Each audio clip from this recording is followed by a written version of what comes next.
என்றும் புலிப்பாணி என்ற ஜோதிட தலைப்பை பார்த்து கொண்டிருக்கும் துலாம் ராசியில் பிறந்த அனைத்து அன்பு நெஞ்சங்களுக்கும் எனது பணிவான வணக்கங்கள்.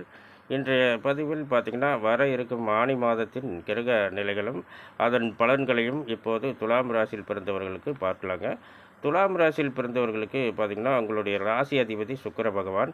இவரே உங்கள் ராசிக்கு 8ஆம் இடத்துக்கும் அதிபதி ஆவார். இந்த சுக்கிர பகவான் 9ஆம் இடத்துல சஞ்சாரம் பண்ணுறாங்க. 9ஆம் இடத்துக்கும் 12ஆம் இடத்துக்கும் அதிபதியாகிய புதன் பகவான் ஆட்சி பெற்று இந்த சுக்கிரனோடு சஞ்சாரம் பண்ணுறாருங்க. இது மட்டும் இல்லாமல் பார்த்திங்கன்னா, இந்த லாபஸ்தானாதிபதி என்று சொல்லக்கூடிய சூரிய பகவான் உங்கள் ராசிக்கு 9ஆம் இடத்துல, அதாவது புதன், சுக்கிரன், சூரியன் இந்த மூவரும் இணைந்து சஞ்சாரம் பண்ணுறாங்க. மிகப்பெரிய யோகத்தை கொடுக்கக்கூடிய இடத்துல, மிகப்பெரிய யோகத்தையும் மிகப்பெரிய அந்தஸ்தையும் கொடுக்கக்கூடிய இடத்துல இந்த மூவரும் இணைந்து சஞ்சாரம் பண்ணுறாங்க. இந்த புதன் பகவான் ஆட்சி பெற்று இருப்பது இப்போது உங்களுக்கு புதன் திசை நடந்துன்னு வச்சுங்களேன், எத்தனையோ செல்வாக்கும் மிகப்பெரிய அந்தஸ்தும் உங்கள் இல்லம் தேடி வரப்போகுதுங்க.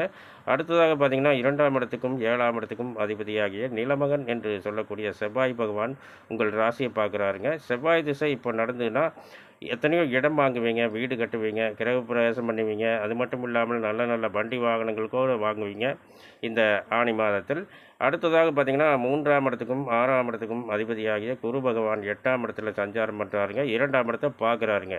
அதாவது செல்வாக்கு ஸ்தானத்தை குரு பகவான் பார்க்குறாரு. குரு திசை இப்போ நடந்ததுன்னா உங்கள் இல்லத்தில் மிகப்பெரிய செல்வாக்கும் அந்தஸ்தும் உங்கள் இல்லம் தேடி வரப்போகுதுங்க இந்த ஆனி மாதத்தில். இதை அடுத்து பார்த்திங்கன்னா, 4ஆம் இடத்துக்கும் 5ஆம் இடத்துக்கும் அதிபதியாகிய சனி பகவான் 5ஆம் இடத்துல ஆட்சி பெற்று சஞ்சாரம் பண்ணுறாங்க. இப்படி இருக்கிறதுனால ஆயுள்காரகன் தொழில்காரகன் என்று சொல்வதால் இந்த சனி பகவான் ஆட்சி பெற்று இருப்பது இந்த ஆனி மாதத்தில் பார்த்திங்கன்னா, எத்தனையோ வேலைவாய்ப்புகள் உங்கள் இல்லம் தேடி வரப்போகுதுங்க. நீங்களும் எத்தனையோ பேர்த்துக்கு வேலைவாய்ப்புகளை அள்ளி அள்ளி தரப்போகிறீர்கள். இந்த ஆனி மாதத்தில் பார்த்திங்கன்னா, உங்கள் தொழில்ஸ்தானம் ரொம்ப சிறப்பாக இருக்குங்க. அடுத்ததாக பார்த்திங்கன்னா, ஜீவனஸ்தானம் என்று சொல்லக்கூடிய 10ஆம் இடம். இந்த ஜீவனஸ்தானத்துக்கு அதிபதியாகிய சந்திர பகவான் பார்த்திங்கன்னா, 12ஆம் இடத்துல ஞானகாரகன் என்று சொல்லக்கூடிய கேது பகவானோடு இணைந்து சஞ்சாரம் பண்ணுறாருங்க.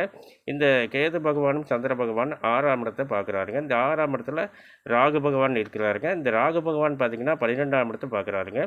இந்த சந்திர திசை இப்போது ஆனி மாதத்தில் நடந்துன்னு வச்சுங்களேன், எத்தனையோ சுப செலவுகள் உங்கள் இல்லத்தில் நடக்கப் போகுதுங்க.